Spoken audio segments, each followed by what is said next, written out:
안나푸르나 라운딩을 하다 보면 만나는 머낭이라는 마을에 있죠. 이 머낭에서 12월달 불이 났습니다. 산불이 났는데 아직도 잡히지 않고 있습니다.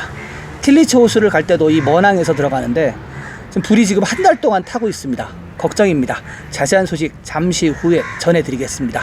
안녕하십니까, 자TV 시청자 여러분, 카트만두 현지에서 최일수 인사드립니다. 1월 13일 수요일 네팔 소식 전해드리도록 하겠습니다. 코로나 브리핑 잠시 하고요, 두 가지 소식 이어나가도록 하겠습니다. 1월 13일 수요일 24시간 동안 신규 확진자는 445명이 나오면서 26만 6,143명이 됐습니다. 하루 확진율은 10.71% 나왔고요.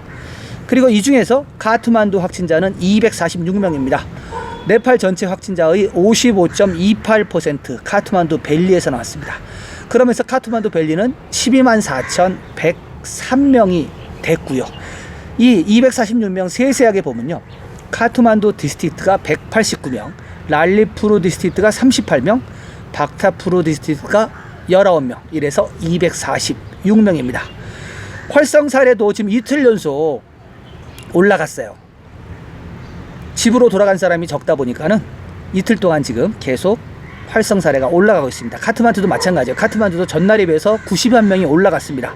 카트만두 디스트릭트가 2,305명, 랄리푸르 디스트릭트가 290명, 박타푸르 디스트릭트가 102명. 그래서 지금 총 2,697명인데 전날보다 91명이 올라간 수치입니다. 그리고 2,697명은 네팔 전체 활성 환자의 60.82%입니다. 포카라가 속해 있는 카스키는 떨어졌습니다. 전날에 비해서 11명이 줄어들은 126명 되겠습니다. 500명 이상 활성화 사례 갖고 있는 디스트릭트 역시 카트만두 하나밖에 안 남았고요. 제로 디스트릭트가 더 늘었습니다. 5개로 늘었습니다. 그래서 지금 현재 제로 디스트릭트가 따플레중, 칼리곳, 무구, 루쿰 웨스트, 바주라, 이렇게 5개입니다. 요 제로 디스트릭트는 조금 더 늘 전망입니다. 지금 하나씩을 기록하고 있는 디스트릭트가 2-3개 정도 있습니다. 그래서 그것이 들어오게 되면 7-8개가 되지 않을까, 그렇게 될 전망입니다. 사망자는 5명이 추가되면서 1,937명이 됐고요. 사망률은 0.72% 기록하고 있습니다. 활성화 사례 앞서 말씀드렸다시피 이틀 연속 지금 올라가고 있습니다. 전날에 비해서 26명이 증가한 4,434명. 물론 뭐 이게 이틀 연속 증가한 게 환자가 직접적으로 늘어서 그런 게 아니라 회복한 사람이 이틀 동안 좀 적고 그래서 좀 늘지 않았는가. 실제적으로 이제 환자가 늘어나면 이 정도가 아니라 몇백 명 단위로 늘어나겠죠. 네, 이 활성화 사례 4,434명 중에서 집에서 치료받고 있는 사람이 3,327명, 시설 치료가 1,107명입니다. 네, 보건인구부 자료예요. 어제 통계하고 확 바뀌었죠, 지금. 어제는 뭐 2,000명 단위로 비슷했는데 갑자기 1,000명이 바뀌었습니다. 보건인구부가 이 통계 작업, 이거 작업을 수치 작업을 잘 못하는 것 같아요. 근데 아무튼 뭐 지금 공식적으로 나온 자료가 집에서 치료받는 사람이 3,327명, 시설 치료가 1,107명 이렇게 나와 있습니다. 이 중에서 중증 환자가 ICU에 들어가 있는 사람이 전날에 비해서 144명, 산소호흡기는 변함없이 35명입니다.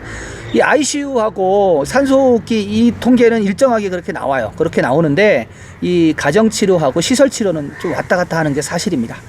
좀 이해해 주시기 바랍니다. 완치자 하루 동안 414명이 나왔습니다. 414명이 나오면서 누적 완치자는 25만 9,772명이고요. 회복률은 어제보다 또 살짝 떨어졌습니다. 97.6%. 검역소도 변함이 없네요. 검역소도 237명 변함이 없습니다. PCR 테스트는 하루 동안 4,154건, 네, 4,000건, 5,000건 이렇게 하고 있습니다. 그래서 지금 누적 PCR 건수는 199만 7,009건입니다. 내일이면은 200만 건 되겠죠? 그렇죠? 내일 뭐 3,000건 이상 하지 않겠습니까? 네, 이렇게 코로나 브리핑 해드리고요. 앞서 말씀드린 머낭에서 산불이 난 소식을 좀 전해드리겠습니다.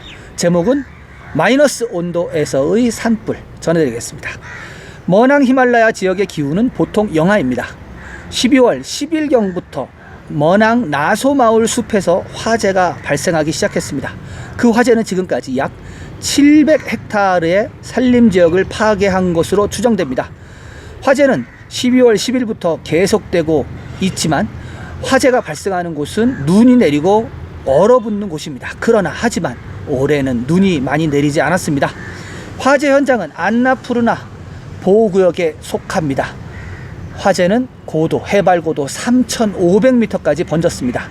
눈이 많이 없기 때문에 땅이 건조해 잎들이 마른 상태라 영하의 날씨 있는데도 꺼지지 않고 있습니다.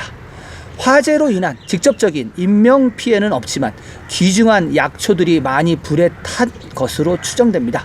얼마나 많은 야생동물과 임산물 그리고 허브식물들이 손상되었는지 추정할 수 없을 정도입니다.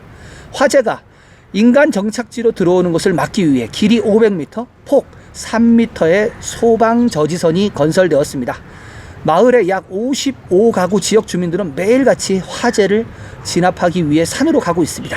군인과 경찰을 포함하여 100명에서 150명이 매일 화재를 진압하고 있지만 불길이 여전히 잡히지 않고 있습니다. 한 달이 넘어도 잡히지 않는 불길 걱정됩니다. 네, 간간히 불이 났다는 소식이 계속 나왔는데 이게 지금 한 달 동안 계속 난지는 저도 파악을 못했었습니다. 근데 보니까 지금 매일같이 지금 사진에서 나와 있는 것처럼 군대하고 경찰하고 지역 주민이 계속 하는데 이게 한국처럼 소방 헬기가 가갖고 확 끄고 그러면 되는데 지금 그게 안 되나 봐요. 그래서 그냥 삽 들고 곡괭이 들고 뭐 호미 들고 나무떼기 들고 지금 산불을 진압하는 것 같은데 안 잡힙니다. 이래가지고 지금 이거 제가 볼 때는 이게 이렇게 지금 나왔으면은 빨리 헬기를 투입해갖고 소방 헬기 있거든요. 네팔에도 투입해갖고 잡아야 되는데 3,500m면요 여러분들이 보통 오시면은 안나푸르나 베이스 캠프 올라가는 게 거기가 4,100m입니다. 그 바로 밑에까지 불이 난 거예요. 3,500m면은 큰 나무는 없지만은 잡목들이라든지 아주 작은 관목들이 있습니다. 그런데 거기에 귀중한 허브 식물들이 되게 많습니다. 야사르콤바를 비롯해서 네팔에 허브 식물들이 되게 많이 나요. 그런 것들이 땅에 바싹 이렇게 웅크려 갖고 자라는데 그게 지금 조금씩 그 숯이 타들어가는 것처럼 다 타고 없어지는 겁니다. 말라가지고 눈이 없어갖고 이게 문제입니다. 여기가 지금 안나푸르나 라운딩하는 코스이기도 하지만은 몇백 년 그런 자란 그런 허브들이 그렇게 손실되는 건 막아야 될 것으로 좀 생각을 합니다. 안타깝습니다. 네, 두 번째 머낭 산불 소식 이렇게 하고요.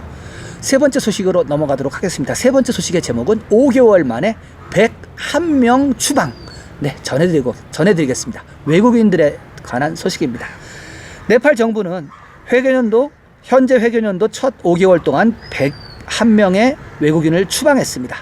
네팔은 거주하는 외국인 중에서 각종 범죄에 가담하는 사람이나 불법 체류하는 사람을 추방하는 관행이 있습니다. 이민국에 따르면 올해 7월부터 12월까지 101명의 외국인이 네팔에서 추방됐습니다.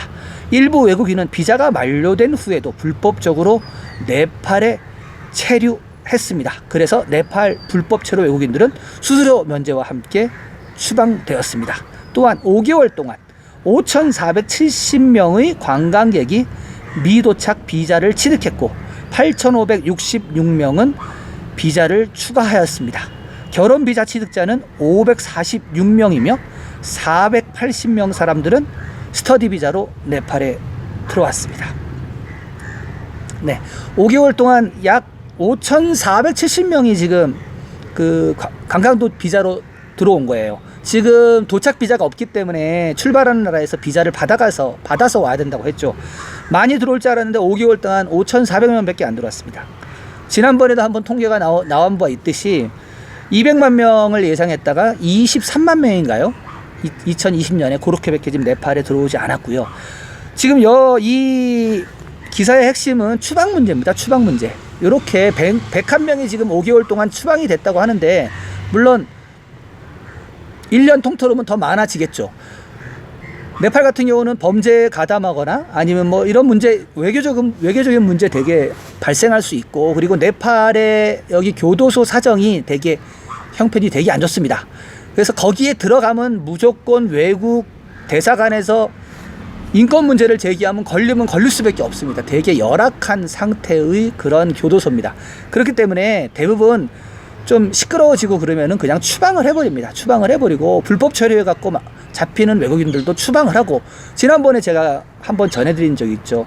시위 현장에 옆에 있다가 잡힌 외국인들 추방됐다고 말씀드렸죠. 그때 그 외국인들 같은 경우는 벌금까지 내고 그리고 2년에서 5년까지 들어올 수 없는 그러한 어떤 추방이 됐습니다. 그래서 네팔에서는 어떤 범죄 어떤 사건이라든가 뭐 그런데 연루되시면 안 돼요. 그래서 되도록이면은 경찰하고 이렇게 왈가왈부 이런 거 되도록 안 해야 되고, 그러다 보니까 여기 사는 저희 같은 교민들 같은 경우는 되게 많이 참고 넘어갑니다. 아무튼 여기 외국인들 같은 경우는 조심해야 될 경우는 이렇게 추방 절차입니다. 추방 절차에 하면은 되게 다시 네팔 오기도 힘들고 참 그렇습니다. 자티비는 카트만두 현지에서 매일매일 여러분들께 네팔 뉴스를 전해드리고 있습니다. 지속적인 업데이트 소식 받아보시길 원하시죠? 원하시는 분은 구독 버튼 눌러주시고요. 구독 버튼 후에 나오는 종 모양의 알림 설정을 전체 설정으로 해주시기 바랍니다. 그러면 자티비에서 보내드리는 모든 영상을 가장 먼저 받아보실 수가 있겠습니다. 저는 내일도 새로운 소식을 갖고 여러분들을 찾아뵙겠습니다. 시청해주신 여러분 감사합니다.